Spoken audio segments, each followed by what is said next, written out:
حضرت سیدنا عمر رضی اللہ تعالی عنہ جلیل القدر ہستی ہیں جنہیں حضور علیہ السلام نے اللہ سے مانگ کے لیا۔ سارے صحابی رسول کریم صلی اللہ علیہ وآلہ وسلم کے مرید ہیں، لیکن جناب عمر میرے حضور کی مراد ہیں۔ 39 لوگ جب اسلام لا چکے، 39ویں شخص حضرت امیر حمزہ رضی اللہ تعالی عنہ تھے، اور ان کا ایمان لانا مسلمانوں کے لیے بہت بڑی ڈھارس اور بہت بڑے حوصلے کا سبب و ذریعہ بنا۔ تو میرے حضور نے ہاتھ اٹھا لیے، کہا اے اللہ، ایک شیر دیا ہے امیر حمزہ، ایک شیر اور عطا کر دے، اب تیری مرضی، عمر بن خطاب دے دے یا عمر بن حشام دے دے۔ حضور دعائیں مانگ رہے ہیں اور یہ ہاتھ میں تلوار لیے غیظ و غضب سے بھرے ہوئے گھر سے نکلتے ہیں کہ بانی اسلام کا چراغ ہی بجھا دینا ہے۔ راستے میں ایک صاحب ملے اور کہا کہ عمر، تیور کوئی اچھے نہیں لگتے، خیر تو ہے، کدھر جا رہے ہو؟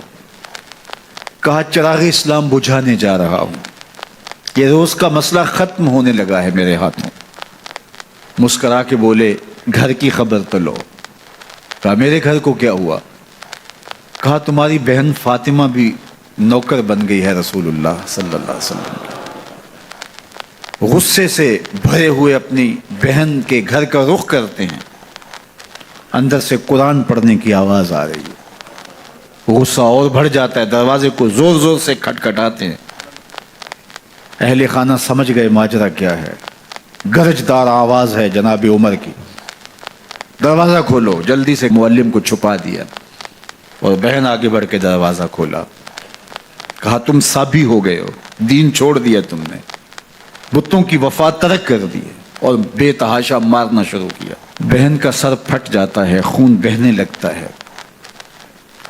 اور یہ مارتے چلے جاتے ہیں۔ فاطمہ بنت خطاب بولی عمر، تم خطاب کے بیٹے ہو، سنو میں بھی خطاب کی بیٹی، جو ظلم جو جبر کرنا ہے کرو، میں محمد عربی کا دامن نہیں چھوڑوں گی۔ سوچنے پہ مجبور ہو جاتے ہیں وہ کون سی طاقت ہے جس نے بجلیاں بھر دی اس کے اندر۔ کہا جو تم پڑھ رہے تھے مجھے بھی سنا سکتے ہو؟ کہا تمہیں غسل کرنا ہوگا۔ عمر اپنے بدن کو دھو رہے ہیں، میرا رب دل دھو رہا ہے۔ اتنے میں معلم بھی قرآن لے کر آ جاتے ہیں اور قرآن کی تلاوت ہونے لگتی ہے۔ طٰہٰ ما انزلنا علیک القرآن لتشقیٰ، 14ویں رات کے محبوب چاند، ہم نے قرآن اس لیے نازل تو نہیں کیا تھا کہ تم مشقت میں پڑ جاؤ۔ بے تاب ہو گئے، کہا عمر کی عمر برباد ہو گئی، مجھے لے چلو حضور کی چوکھٹ پہ۔ تلوار حمائل کی ہے، بہنوئی ساتھ ہیں،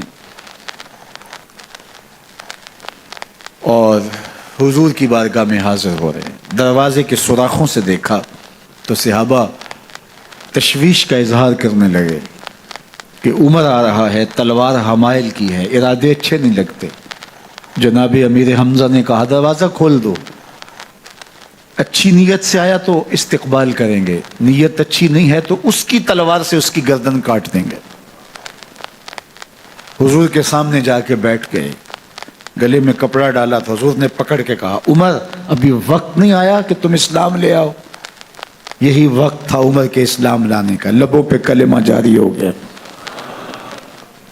اللہ اکبر کی صدا اس زور سے گونجی کہ مکے کی گلیاں گونجنے لگیں۔ اسلام لانے کے بعد حضور سے پوچھتے ہیں حضور کیا ہم حق پر نہیں ہیں؟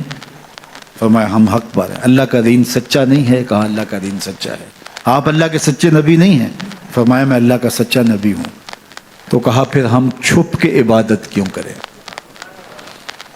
اب مسلمانوں کی 2 صفیں بنتی ہیں، ایک صف کی قیادت امیر حمزہ کرتے ہیں، دوسری صف کے آگے آگے عمر بن خطاب چلتے ہیں اور حضور درمیان میں ہیں، اور یہ ملکوتی قافلہ صحن حرم میں آ کے اعلانیہ عبادت کرتا ہے۔ حضرت عبداللہ ابن مسعود رضی اللہ تعالیٰ عنہ فرماتے ہیں عمر کا اسلام لانا اسلام کے لیے عزت کا سبب بنا، اسلام کے وقار کی علامت بن گیا۔ ایک ایک کے دروازے پہ جا کے دروازہ کھٹکھٹا کے کہتے ہیں، وہ تو اور خبر سننے کے لیے بے چین تھے کہ یہ بانی اسلام کی زندگی کا چراغ بجھانے گیا تھا، کوئی خبر لایا ہوگا۔ وہ کہتے ہیں آؤ عمر کدھر آئے ہو؟ کہا تمہیں بتانے آیا ہوں، کمزوروں سے پنجہ آزمائی کرتے رہے ہو، آؤ میرے سے بات کرو، میں محمد عربی کا نوکر بن گیا ہوں۔ اللہ اکبر۔ میرے حضور نے فرمایا جب اچھے لوگوں کا ذکر کرو تو میرے عمر کا ذکر بھی کیا کرو۔ میرے عمر کی زبان پر حق بولتا ہے، سچ بولتا ہے۔ ان الشیطان یفر من ظل عمر، عمر کے سائے کو دیکھ کے شیطان بھاگتا ہے۔ اللہ اکبر۔ اسلام لائے تو زندگی کی ایک ایک سانس اسلام کے لیے وقف کر دی، حضور کا پہرا دیا، حضور کی ناموس کا پہرا دیا، حضور کی شریعت کا پہرا دیا۔ اسلامی فتوحات پھیلیں تو پھیلتی ہی چلی گئیں، کبھی مصر فتح ہو رہا ہے، کبھی ایران فتح ہو رہا ہے، آرمینیا تک مسلمانوں کی افواج پہنچتی ہیں۔ 22 لاکھ مربع میل پر حضرت عمر رضی اللہ تعالیٰ عنہ کی سلطنت پھیل جاتی ہے۔ عدل و انصاف کا دورہ ہوتا ہے۔ زمانے نے دیکھا کہ غیر مسلم بھی عدالت میں کھڑا ہے تو اسے خوف نہیں ہوتا تھا کہ میرے سے ناانصافی ہوگی، اس لیے کہ حکومت عمر کی چل رہی ہے۔ وہ بھی مطمئن ہوتا تھا کہ میرے ساتھ انصاف ہوگا۔